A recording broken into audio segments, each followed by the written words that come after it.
Eh bien salut tout le monde, c'est Monsieur Toon de Toon Studio Prod. Aujourd'hui on se retrouve dans cet épisode 3 de Hidden Disney sur l'histoire de Epcot. Rappelez-vous, la semaine dernière du coup on s'était laissé sur l'attraction Big Thunder Mountain. D'ailleurs je tiens énormément à vous remercier pour les grands retours que vous avez attribués à cet épisode là, ça vous a beaucoup plu.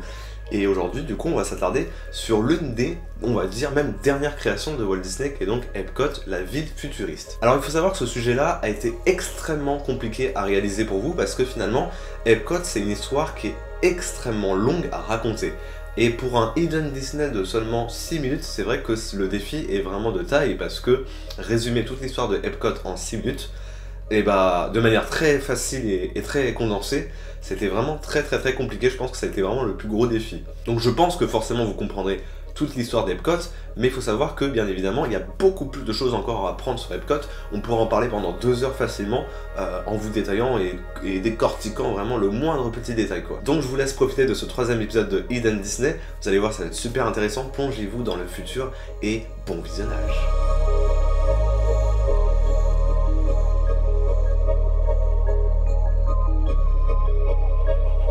Dans les tout premiers projets initiaux, Walt Disney World devait être la destination de vacances la plus populaire au monde, avec son immense parc Magic Kingdom qui retracerait l'histoire des films Disney à travers Fantasyland, et de découvrir de toutes nouvelles aventures dans Main Street USA, Tomorrowland et Adventureland. Mais le vrai projet qui a pour but de réellement rendre Disney World unique au monde, c'est le concept même d'Epcot. Walt ne voulait pas créer un second parc à thème Disney, mais bel et bien créer une toute nouvelle ville à proximité de Magic Kingdom. Une ville futuriste et expérimentale qui s'appellerait donc Epcot et qui se situerait à Glendale en Floride. Epcot veut dire ville prototype et expérimentale du futur. C'est un des projets auxquels Walt a le plus travaillé au sein de sa carrière. Epcot représentait énormément pour Walt, c'était une manière de le transformer en tant que réel visionnaire de son époque, même si au fond il était déjà. La base même d'Epcot réside dans sa conception. Elle est très particulière et semble totalement utopiste, voire trop parfaite, très carrée comme Disneyland. Le succès de Disneyland Resort en Californie a permis la construction de Walt Disney World en Floride, et ce n'est que le 15 novembre 1965 que le projet de construction de Walt Disney World est officiellement lancé à la presse. En réalité, Walt avait pour projet de créer Walt Disney World essentiellement pour créer Epcot. Sans cette idée, il était possible que Disney World n'aurait même pas existé. Il lança son projet en 1966. Dans son projet initial, Epcot devait être une véritable ville du futur, qui combine à la fois innovation, technologie et écologie. Plus de la moitié des appartements devaient combiner ces 3 éléments, et le défi était de vivre dans une part de ce que pouvait être le futur. En soi, Walt Disney imaginait son futur, mais pas n'importe lequel. Epcot était finalement un vrai terrain de jeu pour créer son idée de la ville parfaite, futuriste et écologique. C'était une ville qui devait stimuler les habitants à créer de nouvelles choses, des choses innovantes pour notre quotidien.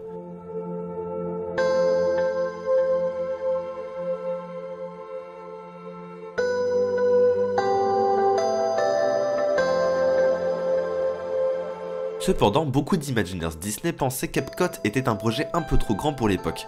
Même si Magic Kingdom en Floride a très bien marché lui aussi, beaucoup de problèmes et incohérences faisaient que Epcot ne pouvait pas être créé. Pour mentionner un seul problème, comment pourrait-il fonctionner sur le contrôle d'une entreprise afin de justifier son existence ? Il y avait beaucoup d'éléments difficiles à concevoir pour Epcot, et que seulement Walt pouvait transmettre ce genre de pensée. Tout le monde ne pouvait pas avoir sa propre vision des choses. On ne peut pas avoir un Epcot finalisé sans son créateur. C'est pourquoi il était essentiel de reconceptualiser Epcot en parc d'attractions.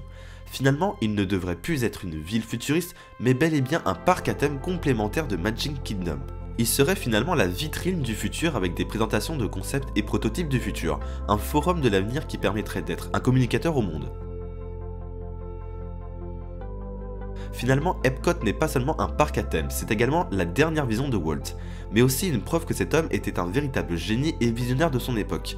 Il développa l'animation au cinéma, révolutionna l'idée même de l'animation, qui n'était destinée qu'à faire rire les spectateurs, passant ensuite par la création de films, des parcs à thème, de la télévision, un homme absolument impressionnant tant par son nombre de réussites et d'innovations technologiques.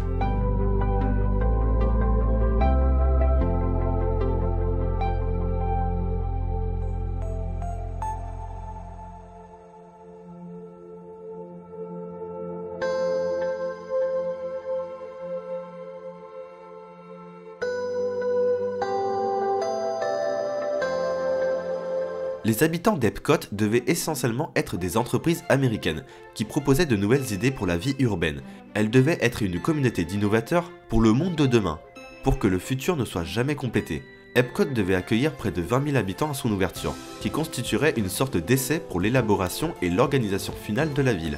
Tout Epcot a été conceptualisé de manière extrêmement perfectionniste, sous forme de cercle, qui intégrerait une zone résidentielle, une zone commerciale au centre et tous les éléments composant une ville avec des écoles et un système de transport de type monorail.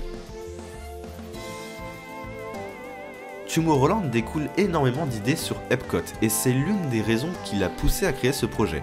Cependant, le souci d'Epcot provient essentiellement de sa conception parfois un peu trop perfectionniste voire totalitaire. Walt disait qu'Epcot devait être contrôlé et planifié, et qu'aucun habitant ne pourrait se développer dans la ville. Tout devait être contrôlé et uniquement construit par des Imagineers. C'est donc assez contradictoire à l'idée de l'innovation. Il disait aussi que la ville devait être parfaite, sans bidonville ni propriétaire foncier, et donc pas de contrôle de vote. Toutes les maisons seraient uniquement en location, pas de retraite et tous les habitants devaient impérativement être employés. Finalement, l'idée d'Epcot est parfois très tirée par les cheveux. À l'heure actuelle, une telle idée serait complètement perçue comme une ville totalitaire sous contrôle permanent. C'est pourquoi beaucoup d'Imagineers n'ont pas souhaité continuer ce projet et ont voulu au contraire reconceptualiser Epcot en parc à thème. Finalement, Epcot ouvrira ses portes en 1982 sous un tout nouvel aspect que l'on connaît actuellement. Et c'est le frère de Walt, Roy Disney, qui va prendre en charge la fin de la construction de Walt Disney World à la mort de son frère. Il suspend le projet Epcot et dit que le projet devrait attendre. Pour finaliser Epcot, la Walt Disney Imagineering a dû créer énormément de partenariats afin de financer chacune de leurs attractions.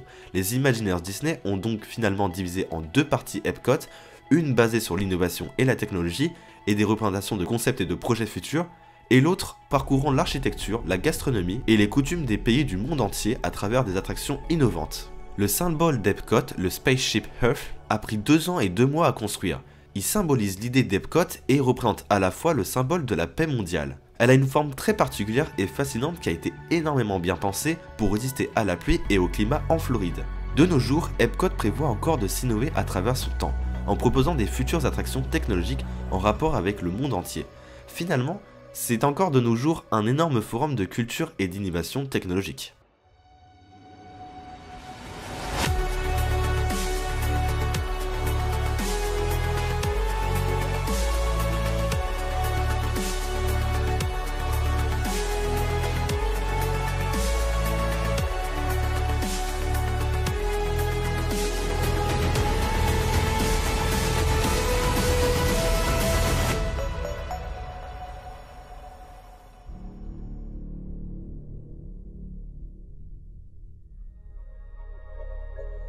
C'est donc la fin de notre Eden Disney, merci beaucoup de l'avoir suivi, ça m'a fait extrêmement plaisir de réaliser ce petit sujet avec vous.